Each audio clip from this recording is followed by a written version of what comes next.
Hello, this is Catherine, and I know I need to stop talking. Hello, my loves, how are you all? It's been a whole week with no podcasting for me. In fact, 2 weeks, hasn't it? Because I didn't podcast last week. It's been bonkers, and let's be honest, it's all a bit bonkers at the minute, isn't it?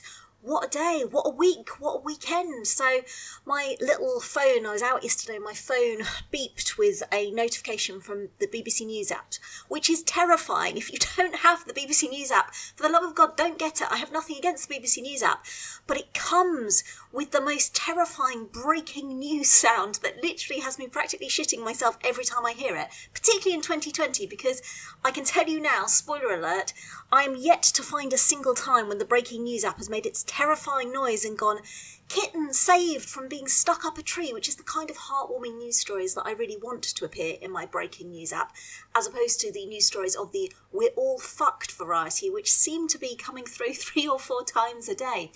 But yeah, I was out yesterday and the terrifying noise went off on my phone, and I thought, oh, for fuck's sake, what now? And sure enough, it was Boris is going to give a press conference. And while I'm an incurable optimist, but even I struggled to imagine it was going to be Boris is giving a press conference to announce that he's going to wrap everybody's presents for them this year, or there's free gin for all on Christmas Day, or every toy this year is coming with a spare set of AA batteries attached. Wouldn't that be a wonderful, wonderful thing? And not to have those stupid little, those of you who haven't bought toys in recent years might be wondering what I'm on about, but oh my goodness, it's like my abiding memory of certainly Christmases when my children were smaller, is sitting there on Christmas Day with like your fingers bleeding as you tried to get these toys out of the boxes. Beth still has memories of her birthday. I think it must have been about 3 years ago, and we bought her the Playmobil Hospital. And I got back that evening to construct the Playmobil Hospital, and I'm not exaggerating, my fingers, my nails were literally bleeding, and I sat on the floor sobbing, trying to construct this fucking hospital. And Beth really happily remembers that birthday as, oh yeah, that was my birthday where you brought me that hospital and then you sat and cried all evening. It's true, I did. It was hell to make.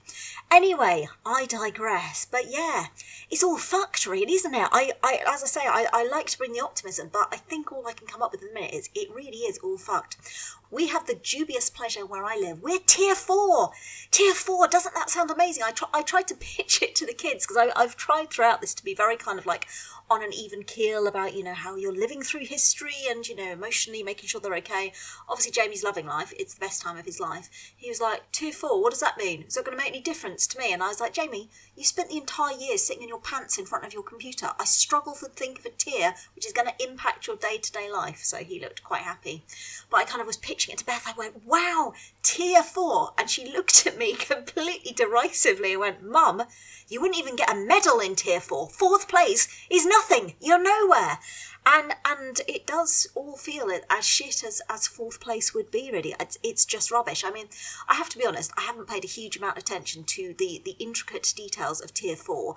I'm working on the basis of I can't do anything or go. In fact, tier 4, maybe they should do a public service campaign, and effectively it should be photographs of Jamie in his pants playing on his computer with tier 4. And if we all do that, then I think we'll be abiding by the rules.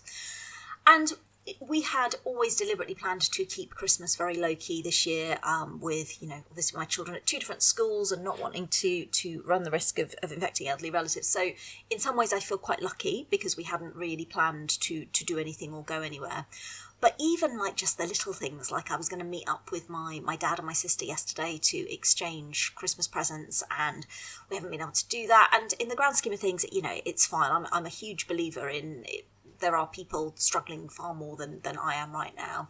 But then I think it can sometimes be a little bit dangerous to go down that route, can't it? Because right now, life is a bit fucking shit for everybody, and it's not a competition. And I really hate, and social media is a shocker for this, I really hate the way that social media seems to try to pit one miserable person against another. Like, well, you think you've got it bad, you're in tier 2, we're in tier 3, we're in tier 4, I'm in tier 57. Probably, I'm joking, by the time we get to the new year, we probably will have tier fucking 57, and it will still involve Jamie sitting in his pants playing on his computer.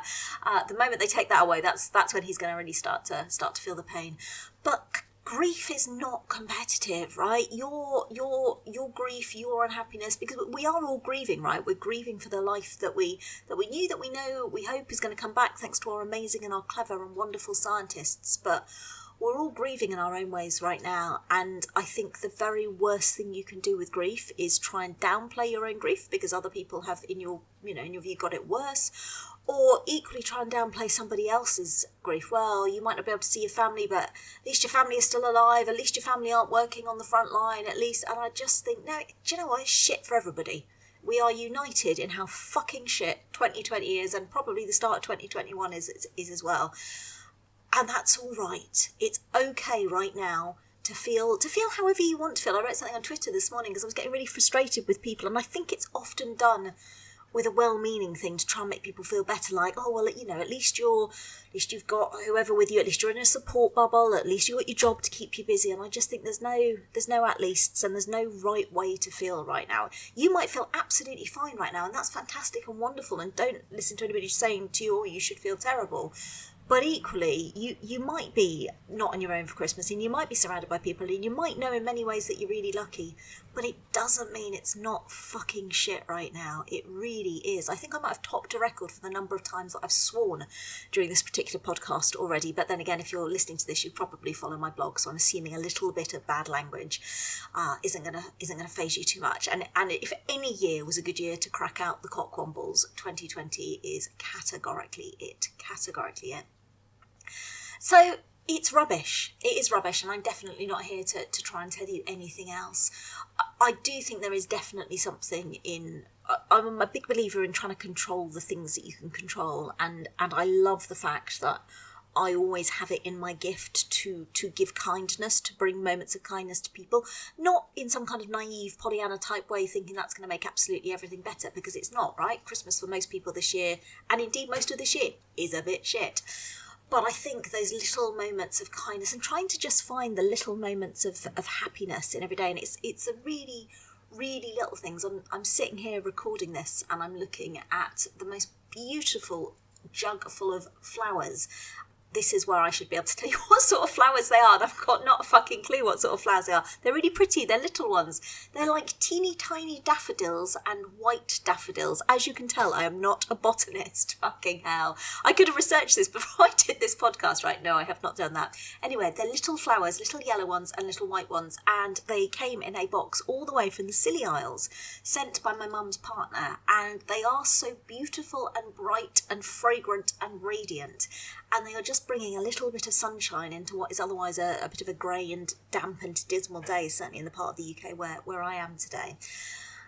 And just looking at those just helps to just lift my spirits just a little bit, in terms of, that I do love the phrase, I love the phrase, it's always darkest before the dawn, and I definitely think for a lot of us that probably feels true. I mean, to be fair, I think we've probably had a few times this year where we thought, right, this is it, it's darkest before the dawn, things are going to get better. Oh no, it's going to get worse still. Oh God, it's still fucking shit, for fuck's sake. But little things like that, I think make such a difference, they really do. One of the things I'm hugely grateful for, even in the fabled Tier 4, don't come near us, we're in Tier 4, even in the fabled Tier 4, certainly at the moment you're still allowed out to exercise as much as you want to, which is a wonderful, wonderful thing, because that hasn't been the case in all countries. But also at the moment, even in Tier 4, you can still meet another adult outside to walk with in a public place.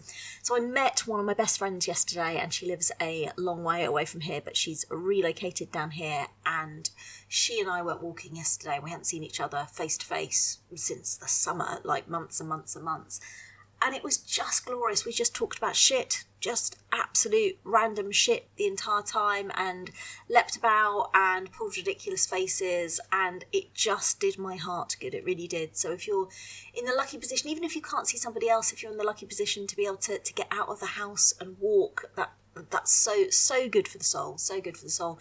Even if you can't get out, if you can look outside, seeing the sky, it sometimes sort of helps me put things into perspective as well. But like I say, it's also okay to just be really struggling right now, finding things tough. And please, please, please don't feel either that just because it's tough for everybody, and I'm absolutely, there's always going to be somebody who's got it worse off than any of us, right?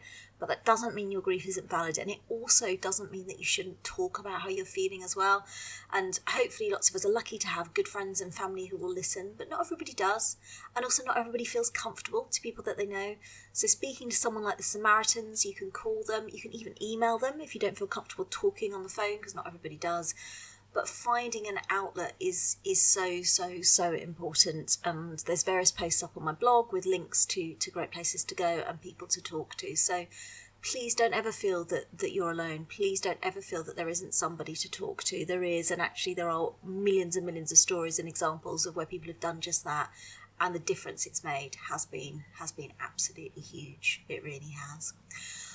So yeah, it's all a bit bonkers, and life for me, even away from the whole COVID extravaganza, has been, oh my God, that's what we need, COVID the musical. I feel like everything would be better if there was COVID the musical. Maybe I'll write it. God, that would be terrifying, wouldn't it? COVID the musical, starring Jamie in his pants in front of his computer. It's been 12 months and he still hasn't noticed anything has changed in the world. And then there could be a dramatic number. The Wi-Fi's gone down. The Wi-Fi. Oh God, honestly, it's clearly been a long year. But yeah, everything for me has been a little bit busy. Thank you so much to those of you who got in touch to check in on me and see if I was okay. Absolutely fine. A combination of the many strands of my life just all colliding and coinciding, and there are times when something has to give.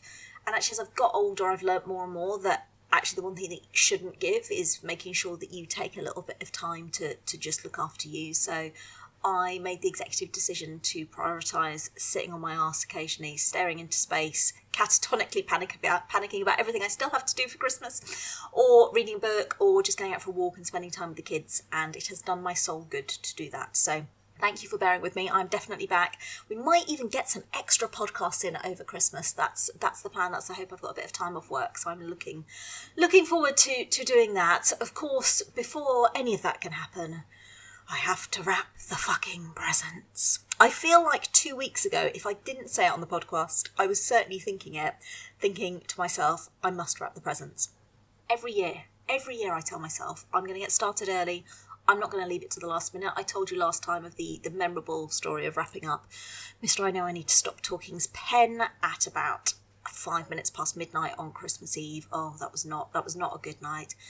So many presents though, so many presents. I don't know, Christmas just us this year, but there just seems to be lots of little bits. And is it just me that basically from the moment it gets to the start of November, anything my kids need is going in the stocking. It's going in the stocking. Toothbrush, in the stocking. Socks, you'll have to wait for Christmas for that. Coat, you'll have to wait for Christmas for that. Jamie has managed once again, I don't know how he does it, he's managed to wear through the soles of his shoes. Is it just my child who does this? Beth, to be fair, doesn't. But Jamie has a long and notorious track record of somehow, inexplicably, I buy him the hardest wearing shoes I can find, and this must be, he's now gone through multiple pairs. He's like, my socks are wet. Why are your socks wet? There's a hole in the bottom of my shoe. No, there isn't. And he turns out, no, there is. It's a massive hole. But yeah, so from November onwards, anything my children need. Mum, we're out of cereal. Wait till Christmas. It's like, yeah, it's a little ritual. So there's a huge amount of stuff that I need to wrap. I tend to get all my presents and then take them up into our loft, because that's obviously a good place for nosy people, #Beth, to not be going and finding them up there. So I tend to pop them all up into the loft. I mean, it's chaos up there. I've never been to the sorting depot of our local post office at this time of year, but I imagine it looks a bit like my loft. It's absolute chaos up there. I went up on Friday night, good intentions to try and start doing a bit of wrapping. And I did, to be fair, get through a number of presents. I was going to say I broke the back of it. I really didn't. I did like the easy stuff, and I've left all this shit. Yeah, I need to go and do some tonight. I won't. I'm saying that now. I won't do it. I'll be there on Christmas Eve wrapping presents. You mark my word. So I'm sat up there wrapping some presents, and I hear this rustling, and obviously checking that the kids haven't got up there. No, it's my cat, isn't it? It's ASAP, one of the three.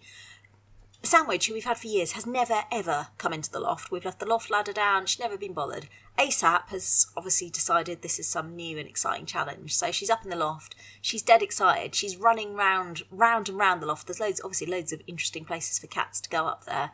I'm like, for fuck's sake. And then I finish wrapping. Clearly don't finish wrapping. Finish wrapping all the presents I could take right there and then.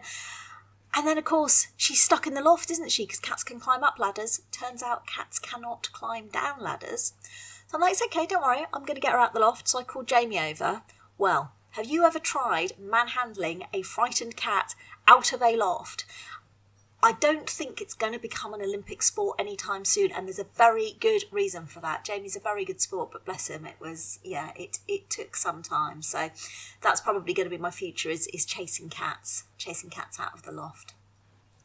And I did what I do every single year, is that I start every year. I think I just convince myself that I'm a different person from who I actually am. And I convince myself every year, this is going to be the year. Because we all know people, right, who can wrap presents beautifully. You know the type I mean, with really neat corners and ribbon and lovely tags and everything. And I think every single year, there's like a nanosecond before I sit down to start wrapping the first present, and I'm like, this year, that will be me. I think perhaps I assume that it's something that comes with age, but I'm going to be honest, I'm nearly 40 now. I think I'm kidding myself. And so it was again this year. I sat down and I treated myself this year. I got some really nice wrapping paper from Marks and Spencer's. It was all lovely and thick and easy to find. Didn't rip the moment you fold it. I was like, oh, this is it. This is what I've been missing all these years. Good wrapping paper. I took out the first present and it was a nice evenly shaped present. And I was like, well, this is it. There's no excuses. It's not a weird shape. It's going to look lovely. And within 2.5 seconds of starting, it looked like, I don't know, it looked like something had thrown up on a present and it'd been run over multiple times by a car whilst being rubbed through a bush and ripped open by a pack of lions. I mean, it was carnage. It was like when anybody used to watch Blue Peter. I was a Blue Peter devotee when I was a small child. They used to do the makes, didn't they? Here's one I made earlier. And I always used to look at them and go, this is amazing. And then I'd go and try and make it and it would look like absolute shit. That's what happens with present wrapping. It's like, here's one I made earlier, this beautifully wrapped and folded present. And here's mine. It's a piece of shit. Happy Christmas. But then I think, well, when has anybody ever obsessed over the wrapping? You want to get in the wrapping and get to the good stuff, right? I mean, who spends ages looking at the wrapping? Possibly some people. Nobody in my household. So I'm determined that I'm not going to worry about it too much.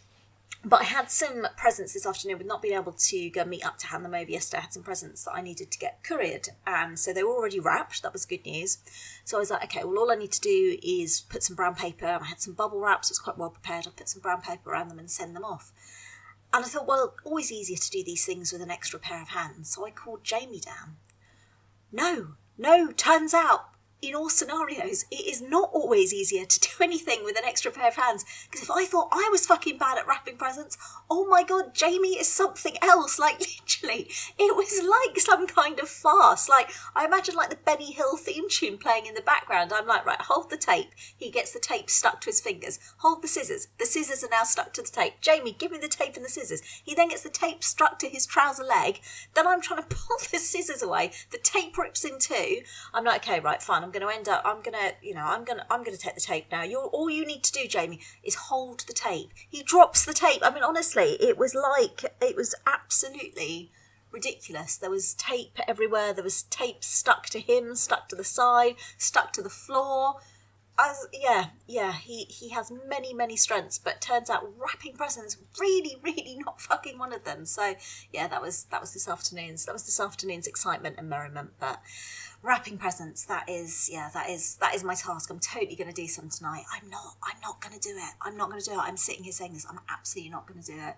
But I'm trying to pretend that I have best of intentions. So if you have a secret way of wrapping presents, lots of people have told me that the thing you need to do is get one of those sellotape dispensers. So I actually have 3 sellotape dispensers because my mum has bought them for me at regular intervals over the years. One, I've complained about being terrible at wrapping presents. In some ways, I can see how they would help, but I'm a shocker for always trying to wrap in a space which is not clear of items, and then I end up dropping the scissors down the sellotape dispenser, or the sellotape dispenser gets caught under my leg, and then, like Jamie, now I can see where he gets it from, I get tape stuck to my leg. It's just chaos. It's just abject chaos. I feel exhausted. I mean, I'm hopeful. Maybe there's like I wonder if on one of those fancy apps that tells you how many calories you burn during exercise, or what if there's one that tells you how many calories you burn while wrapping presents, because I get sweat on, so I reckon probably equivalent to at least 10k run. good excuse to crack open the selection boxes on that basis, I think. So yeah, it's going to be a funny old year. It's going to be a funny old Christmas. It has been a very strange year, and it will clearly continue in that vein. And I think, like I say, just let's none of us put too much pressure or expectations on ourselves to make this Christmas perfect, because it isn't going to be. And actually, is any Christmas ever really perfect, or any event ever? I think sometimes perhaps the most perfect moments are those which are completely unexpected. And I can't remember if I've told this story on here before, but I remember when I was a kid, I must have been about 11, I think, and we grew up in a really remote village in the absolute arse end of nowhere. And one of the side effects of living in said remote village in the arse end of nowhere was that regularly we lost power. You can see what's coming here, can't you? So my mum is the hostess with the mostess. She always does a most amazing Christmas. And it was Christmas Day, and it must have been about 12 o'clock, I would say, and turkey was in the oven, and she was starting to think about doing the vegetables, and we were opening presents, and we had Christmas music playing, and it was all jolly and warm and Christmas and happy and lovely, and the power went off. Now, this in itself was not necessarily unusual, so we kind of all sort of sighed, and quite often it would go off and then it would come back on five minutes later. Half an hour later, no sign of the power, and back then there was a recorded number that you could phone up, which I think probably we knew the phone number off by heart because we had to do it so often. And basically a very nice person on the other end told us that there was no power, and they saw no sign of us getting any power anytime soon. And as a kid, it was all terribly exciting. I'm sure as an adult, my parents must have been like, fuck, what are we going to do now? But as often is the case, people rallied together. So they contacted their friends who lived at the other end of the village, obviously in the same position as us, but they had a gas oven or a gas hob on which they could cook the vegetables. We had the turkey. We packed up the turkey. We packed up some drinks. We walked to their house. We had Christmas together. And hands down, one of my happiest and best Christmases ever. Out of crisis and disaster came something amazing. But I'm also really conscious as I tell that story that part of the reason it was so amazing is because of the way that people could come together. And I do truly think it's the cruelest thing about this virus, about the pandemic, is that the very thing that often makes the toughest situations bearable, that human contact, that human interaction, is the thing which will most spread the virus, and therefore the thing that we have to stop the most. And I think that's underestimated. I do think that's underestimated, because that when times get tough, it's always the thing, isn't it, that you reach out for help and you reach out for support. And yes, technology is great and it's brilliant, but God, it's not the same. Don't please fucking try and tell me that a Zoom call is the same as being able to give the people you love a hug. It's so far removed, it's untrue. And yes, it's great, and it's really, really lucky that we're able to have that, but it's not the same. It's not the same. But I think just let's take the pressure off ourselves this year. And you know what? If Christmas lunch this year in your house is a selection box with a chaser of Pringles and half a bottle of champagne, I mean, that sounds like the dream, doesn't it? Maybe I've discovered a new Christmas cuisine. I mean, let's just take the pressure off.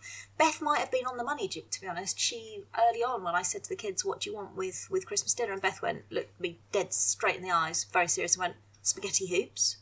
And I poo-pooed her. Actually, maybe we will have spaghetti hoops for Christmas dinner. Maybe we will. And it will be just fine. And it will be lovely. And don't forget, of course, and I say this every year, social media is our highlights reel.